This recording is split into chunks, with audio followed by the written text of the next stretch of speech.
We were gonna come over here, right? Alright guys, some of you have written some questions and stuff, so I figured I'd bring Charlie and Perry back over and we'll go from there. Ask them. Clean the lens off a little bit. Alright guys, you're standing where we were sleeping. Pretty much. So, there's where our fire was. The different types of ropes and cordage was the one that has been asked the most. The nylon rope, what do you guys think about using that for a ridge line? It worked pretty good. I mean, it was. No, that's not what we used. The nylon was the blue. Oh, the nylon? No, it may have worked, but it didn't work too good for trying to. That wouldn't have worked at all. Wouldn't hold a knot, would it? Mm-mm. Okay. That. You got to work with it in order to get it. That green sparkly. That was more of a cotton line. Fairy dust stuff that we used. It wasn't too bad. No. Fairy dust. The paracord, of course, everybody knows that works good, and it'll hold on a tree like there's no tomorrow. The tarps, you know, we had just the cheap pick 'em up anywhere type tarps. Did they keep the cold from falling down on you like you thought they would? Or pretty much. I mean, ours could have been a little bit more durable. I mean, they were them cheap ones from Harbor Freight. Yeah. You know, but for a couple bucks, you had shelter for a night. It would have probably lasted for a week or so. Yeah. In the configuration we had.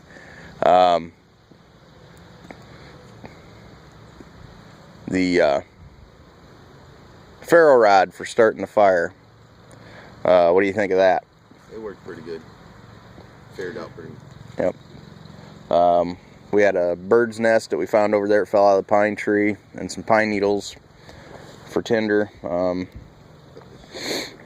Little tiny bit of jute twine just to use for demonstration. But yeah, it started up pretty well. The walking sticks for tent poles. They were awesome. Yeah. Okay. First time we used those. Yep. And you can use those for a lot of other things. If you mark them out right, you can use them for a scale to weigh things if you need to. So I know a lot of guys are into getting certain things of the right proportion mixed together, and you can do that, you know. But the height of the shelter, being it was only 18 to 20 inches off the ground, did you think that was sufficient to keep enough heat low to where you wouldn't have been cold? Or would you rather have it up higher and have the heat kind of be able to roll out? No, it worked quite well being to that low. Okay. Granted, I wish they were a little bit longer, but yeah. Had they been a little bit longer, we could have put another walking stick toward the back and gained a little more foot room. But we all saw how the emergency blanket, Mylar blanket worked. You know, it's a little harder than I thought it would be, but as far as the fire, using it as a reflector, not so much, guys. I figured it'd be real thin and flimsy and not strong at all, kind of like tinfoil is. But you know, Perry, come here and hold on to that corner or that edge. You know, see, we're gonna pull on it here, and it took probably 30 pounds of draw to get that to rip. So it's not too bad, but I wouldn't use it as a reflector material unless you have a very small fire and your shelter is very close to the fire and your reflector has enough room to. Our shelter was about right. Yeah, because we were about Yeah, we were right between these two trees, guys. So right about where between where Perry's foot is and Charlie's is where our line came through. So we're about 2 feet off the fire, okay? And this started out at about 1.5 feet behind the fire, okay? Which was fine. Now, did you notice a difference in the fire? Because we already had the tarps set and the fire, because we wanted to be able to get, if it started to rain, we wanted to be able to get in out of the rain first. So we did that, and, or no, we had the fire going, I'm sorry, first, and then we set the tarps. But did you notice a big difference after we built the wall for the reflector? Yeah. Yeah, it worked quite well. Okay. Heat up a little bit more. And if we had more blocks, we cheated and used blocks from around the fire ring that I have for the backyard, but they were there, they were easy. It was late and it was dark. But if we'd have been able to come around a little more and focus it a little better, probably would have done more for us. I mean, we could really get fancy with it and start altering blocks like that to more direct the heat and everything else, but we just built a flat wall and let it go at that. Alright, now the sleep systems, the military sleep systems you guys just went and got just a couple hours before we came out here. What did you think of those? They worked quite well. I was quite impressed. Were you warm? Yeah. Perry got too warm, kind of like I did. I don't know, you probably did too. Probably started to sweat a little bit. Nope. No? Alright. He's out the whole night. They're a little bit restrictive for bigger guys with wider shoulders and whatnot, and if you're one of those people that tosses and turns a lot in your sleep, you're probably not going to like it as well, but it'll keep you warm. Keeps the crap off of you. Matter of fact, Perry's had frost on it. He didn't know it. Yeah.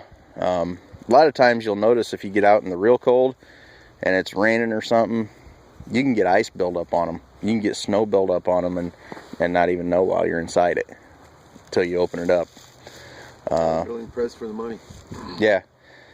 And I really think that for the $65 that you paid for those each, you're going to end up happier in the long run with it than the $100 one that they're selling, that they're claiming is good to 20 below. Well, yeah, but you know, that comes with 3 different layers. I mean, you can use it for different. Yep. You know. And you got a stuff sack that you can shove your coat into or whatever and use it for a pillow if you want. Yeah, that's true. Because just because you're out here and you're roughing it a little bit doesn't mean you can't sleep comfortable.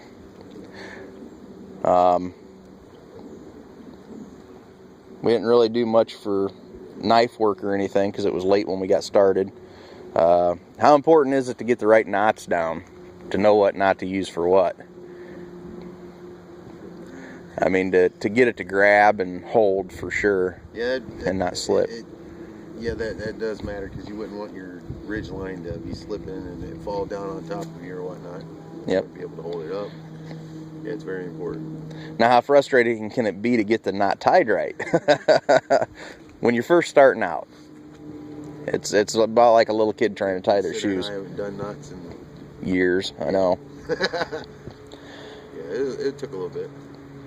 But yeah, I mean, all in all, we didn't freeze, didn't get wet, didn't burn up.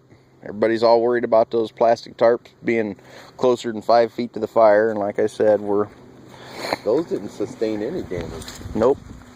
Except for a couple of the eyelets that you had. Yeah, the eyelets pulled through. About right there. Right about there is where the ridge line was off that tree, and there's where the fire was. Because I couldn't even grab So, one of the, wood yeah. to toss it over here. I mean, and everything was fine. The eyelets were the big downfall. Would have been nice to had the time to take some of those emergency blankets and duct tape them to the inside, right?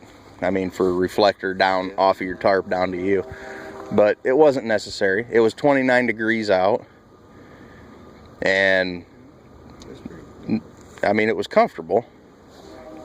You're not sleeping at the Holiday Inn or anything, but it was comfortable. Not having mats, yeah. Foam pads underneath would be, Yeah, it'd be an additive plus, but yeah, it's not just fine. absolutely necessary. I mean, All the walnuts. yeah, we got a lot of walnuts. Yep.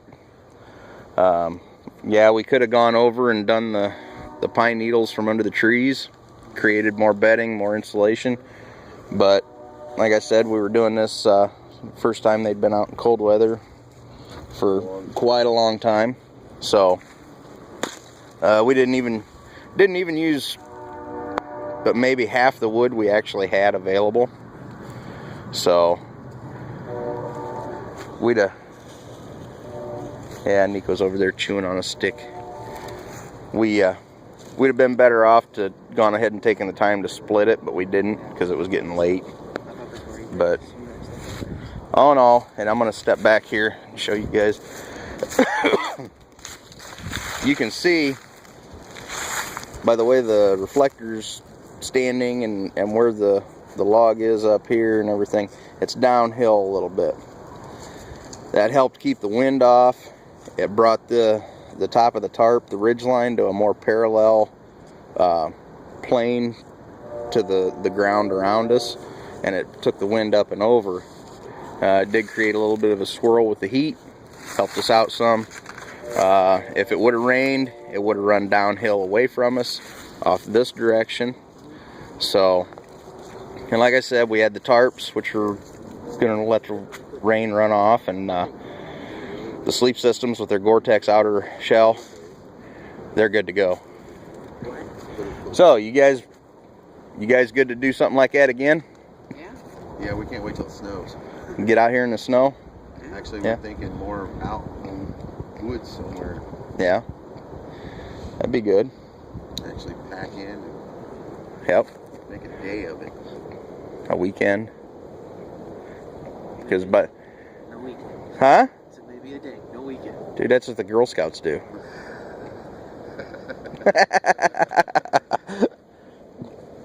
I don't know, I might have to make a call and see if we can get some permission to be back there. But No, but I have rocket. yeah, get some cold weather gear around. You know, okay, what about gloves, Perry? I know you were, you know, I love these gloves. Invest in some Gore-Tex. Neoprene, Gore-Tex combination would be good. These are neoprene. They're the ones I did a review on before. I like these. I really do. The work gloves you get, the jerseys and the leather cow hand type, you know, John Wayne looking things, they're not going to keep you warm, are they, Perry? They're not lined. Yep. Hey, that was no, that's for all right. rope working. Yeah, that's all right. That's fine. Keeps your hands from getting, you know, burned up, and I don't know how well the Gore-Tex or whatever would neoprene. Those, yeah, the neoprene with, you know, trying to work ropes, but Oh, they work good. They really do. They work better with paracord though. Oh, as compared to like a jute or a sisal rope. Yeah. They work better with paracord, but paracord's just the shit when you're out working on stuff like this. It's light. You can break it down to all the other aspects within it. I mean, everybody knows paracord. I mean, it's, yeah. So, all in all, decent experience for one night. yeah. Anything else you think you'd have done different or you want to try different? Other than cooking on the fire? We didn't take time to do that because we were only out here for about 10 hours. Yeah, that's about right. So, everybody pretty well woke up at about the same time. Up and down, checking the fire and making sure things weren't going awry. But yeah, I think we'll definitely have to try some more. Like I said, I like to do this out here. You can tell we're not far away from the house at all. There's the back door, and little doghouse and all that good crap. But for first time or refreshers, this is nice, because if you get a guy or a couple guys that don't listen and they go and they buy the Tactical Walmart dollar store survival kit type crap, we're close. We can get them in warm, and you know, they start to freak out or whatever, we can get them into where there's lights and, you know, take care of it. And then next round they're good to go. I mean, they're usually jacked up and pumped up about it by the next round, and they're ready to go. So there you go, guys. Thank you, Charlie and Perry, coming over and answering these questions the guys had. Hope you be seeing more of these guys, because I got a lot more shit planned, more videos. They got some ideas they want to try, and it's some things that I've heard others voice their opinion on YouTube about trying, like the reflector out of the emergency blanket. You know, I hear everybody saying you can do it. I don't see anybody trying it. We tried it. It failed.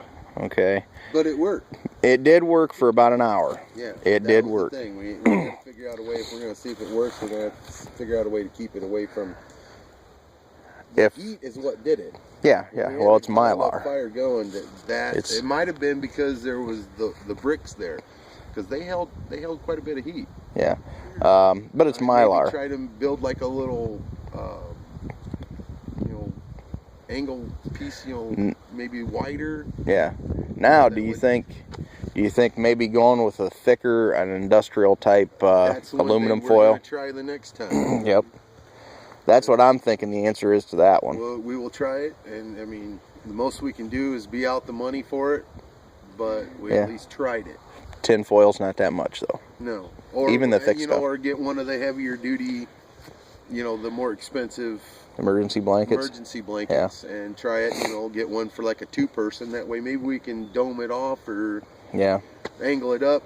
Get kind of a convex shape instead of just an arch. Yeah. And actually convert around.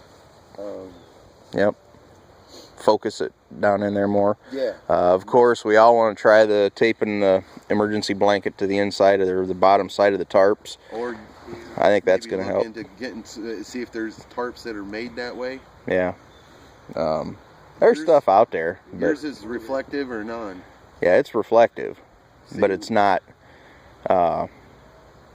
It's not designed to reflect the heat back out. Well, it is to a point, but it's not going to be as efficient as using something shiny like that, something that's designed to reflect heat. Yeah.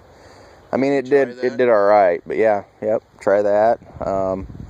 Different configurations, different tarps. And I'm not sure, as far as tarps go, maybe get a little bit,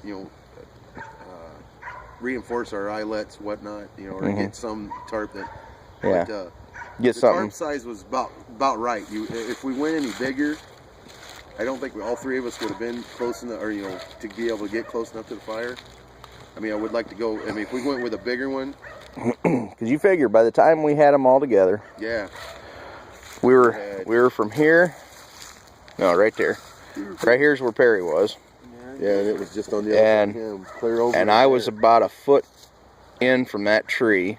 Yeah, he was laying right. So we were. Yeah, we were within. It was right beside him. Yeah. We were within. Well, I think you were the furthest away from 3. the fire. We were within 9 feet. Yeah, I was, because I had the I had the pad under me. That's why I went the farthest away. Each one of those were 7 by. Oh shit! What was it? They were 5 by 7. Yeah, 5 by 7. So you figure that's 15 foot. 15 feet, and we did drop down for sides. We had them angled, so. We had them drop down for sides to protect wind from the sides. So that would be. And we had them overlapped about a foot. Yeah, so that'd be about 12 foot. So we're about 12 feet, and they were 7 feet long. Yeah. So I'm thinking. You can tell where our bags. You can actually tell where our bags were laying from where we. Oh yeah. The heat from the bags. Yours not so much. Ours, well, at least mine you could. Perry's a little bit because we didn't have nothing underneath us. Right. You at least had a pad. You were off the ground. Yeah, I was compressed. That pad's only about 1/8 of an inch, so it wasn't much, but it was a little. It's enough to keep your heat, a little bit more up. A little bit. You get away from the convection or conduction, excuse me. But I'm thinking if you're going to go out with a family of 3, 4, somebody, each one of you can carry the smaller tarps like we had, and that would be great. But I'm thinking one of you needs to carry a 12 by 10. 10 by 12 would be great, and then you